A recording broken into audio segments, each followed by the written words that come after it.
They set out into the frozen wilderness with laughter, songs, and the confidence of youth. None of them knew that within weeks, their names would be carved into one of the most chilling mysteries in history. The Dyatlov Pass Incident remains unsolved after more than 60 years. What happened on that mountain is a question that still haunts investigators, scientists, and conspiracy theorists. It began in January 1959, when 10 students and graduates from the Ural Polytechnic Institute in Soviet Russia prepared for a skiing expedition deep into the Ural Mountains. They were young, fit, and experienced, each eager to prove themselves against the brutal Siberian winter. Leading them was Igor Dyatlov, a 23-year-old engineering student known for discipline and determination. For him and his companions, this was more than just adventure. It was a test of endurance, the chance to earn the highest certification in Soviet ski touring. The group included 7 men and 2 women, each with their own quirks. Zina Kolmogorova was lively and beloved by her friends. Rustam Slobodin, an athlete who could endure endless miles on foot. Lyudmila Dubinina, known for her fiery will. And then there was Semyon Zolotaryov, a 37-year-old war veteran who joined last minute, raising questions even among his companions. Together, they carried skis, tents, cameras, journals, and food for weeks. On January 27th, they set off into the white silence of the Urals, unaware none would return. One member, Yuri Yudin, fell ill early and turned back. His decision saved his life. Before leaving, he embraced his friends, never imagining he would become the lone survivor, doomed to spend his years haunted by what might have happened. Yudin later admitted he sometimes wished he had perished with them rather than live with the weight of their fate. For days, the group trekked deeper into the mountains, battling snowstorms and temperatures plunging far below freezing. Their journals and photographs later recovered paint a picture of optimism. They laughed, sang around campfires, and wrote about their dreams. The last images captured show smiling faces against a backdrop of endless snow. But the final diary entry, dated February 1st, carried an eerie line. "We know now that snowmen exist. Joke or warning, no one can say." That night, they pitched camp on the slopes of Khalat Siyakl, a name in the local Mansi language meaning mountain of the dead. Why they camped on the exposed slope instead of sheltered forest remains unclear. Maybe it was a navigational error, maybe a test of endurance. The wind howled across the barren ridge, tearing at their tent and drowning out every other sound. Whatever the reason, it was their final night alive. When they failed to return, search parties were dispatched. On February 26th, rescuers located the camp, and what they found has baffled the world ever since.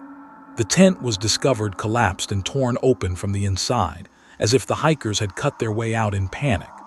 Their belongings, boots, coats, food, remained neatly inside. Footprints led away from the camp, barefoot and sock-clad in the snow, vanishing into the forest. The first bodies were found beneath a cedar tree nearly a mile away. Yuri Krivonishenko and Yuri Doroshenko lay stripped to their underwear, their skin marked with burns. Broken branches above them suggested they had tried climbing for safety or light.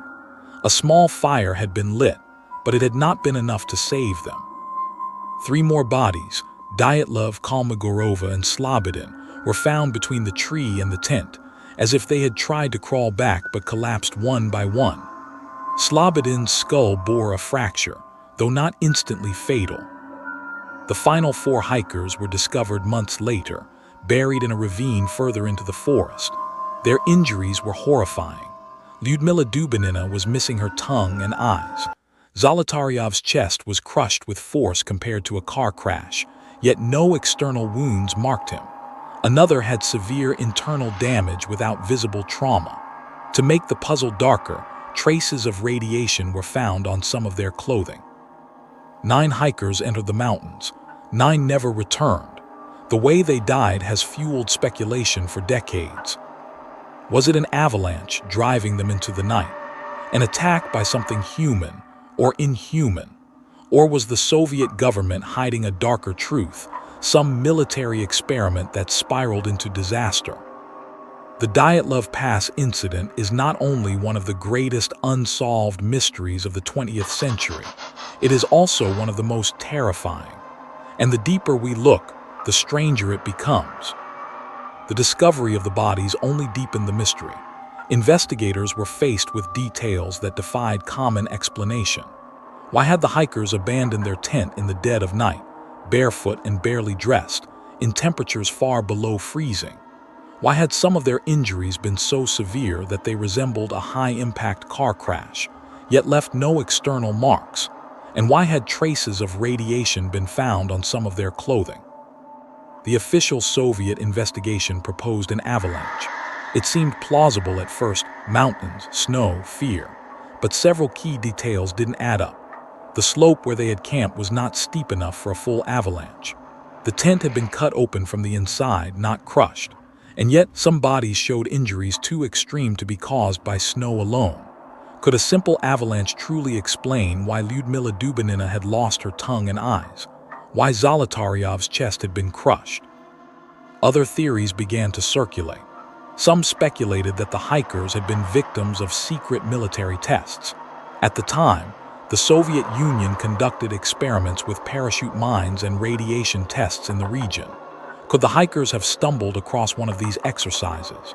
The presence of radiation on their clothing seemed to support this, but no concrete evidence was ever found. The military denied involvement, yet rumors persisted. Then there were the more supernatural or cryptic explanations. Locals whispered of the Mansi legends, mountains inhabited by spirits, cursed by nature, or inhabited by unseen creatures. Some theorists suggested Yeti attacks, pointing to the inexplicable injuries and the panic-induced flight from the tent.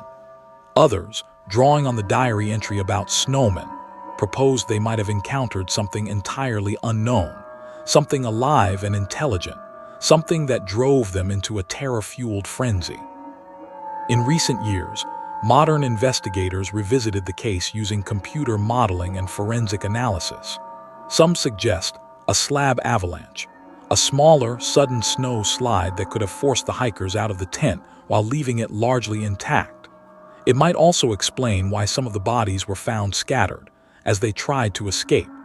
But even with these models, the extreme injuries to the internal organs and Dubinina's mutilation remain unexplained. Amateur sleuths and conspiracy theorists continue to propose scenarios that are equally unsettling. Some suggest paranormal phenomena, electrical anomalies, infrasound causing panic, or other forces that can drive humans to irrational fear. Others point to alien or experimental technologies, claiming the hikers may have witnessed something classified or otherworldly. Each theory tries to reconcile the inexplicable facts, yet none has fully succeeded. The Dyatlov Pass Incident is not just a story of death, it is a story of fear, confusion, and the unknown. 10 young people entered the mountains full of life, ambition, and laughter. 9 would never return, and the world is left asking the same haunting question over and over: what truly happened on Khalat Syakhl? The mountain keeps its secrets well. Every year, hikers, historians, and thrill-seekers revisit the pass, hopping for clues, for answers, for some sign that the mystery will finally be solved. But the snow, the wind, and the shadows conceal the truth. What happened that night in February 1959 may never be known. And perhaps that is the most terrifying part of all, that a group of young adventurers, so full of life, could vanish so completely, leaving behind only frozen footprints, a slashed tent, and a mystery that chills the blood of anyone who dares to read their story. Decades passed, but the Dyatlov Pass Incident refused to fade from memory. Modern technology has allowed investigators to re-examine the scene, the photographs, the diaries, and even the autopsy reports. Computer modeling, forensic analysis, and avalanche simulations have provided some insights, but no definitive answers. Each new study seems to raise more questions than it solves. In 2019, Russian authorities reopened the investigation. Experts proposed a theory that a slab avalanche, a sudden, localized shift of snow, forced the hikers from their tent. They suggested that the panic, combined with hypothermia, could explain why some hikers ran into the forest without adequate clothing. It could even account for the initial injuries caused by falls or collisions with trees. Yet even this explanation leaves crucial questions unanswered. How did some of the hikers suffer extreme internal trauma, broken ribs and crushed chests, without corresponding external wounds? How did Dubinina lose her tongue and eyes? How do we account for the traces of radiation found on certain clothing?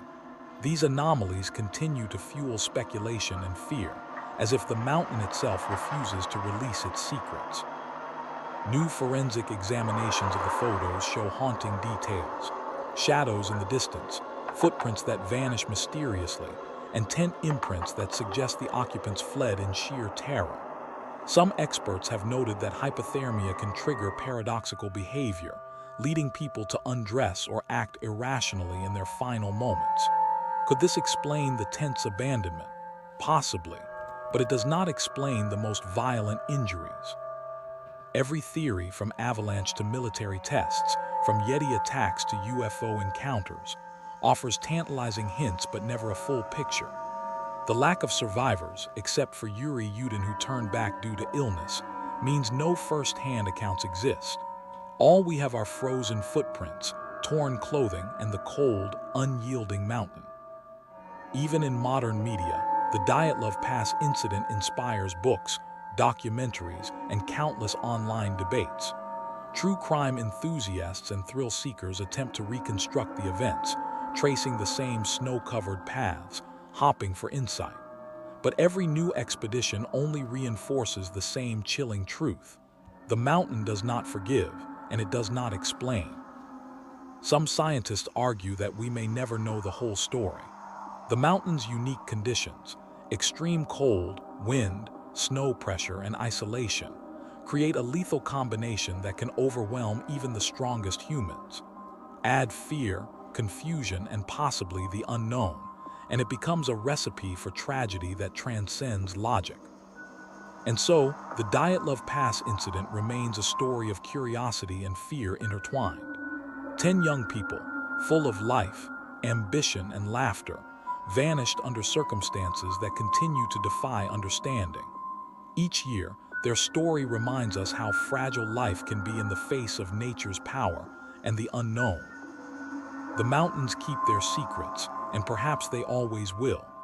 For anyone who dares to study the Dyatlov Pass, the lesson is clear. Some mysteries are meant to chill the soul, to remind us that not every question has an answer, and some terrors are eternal.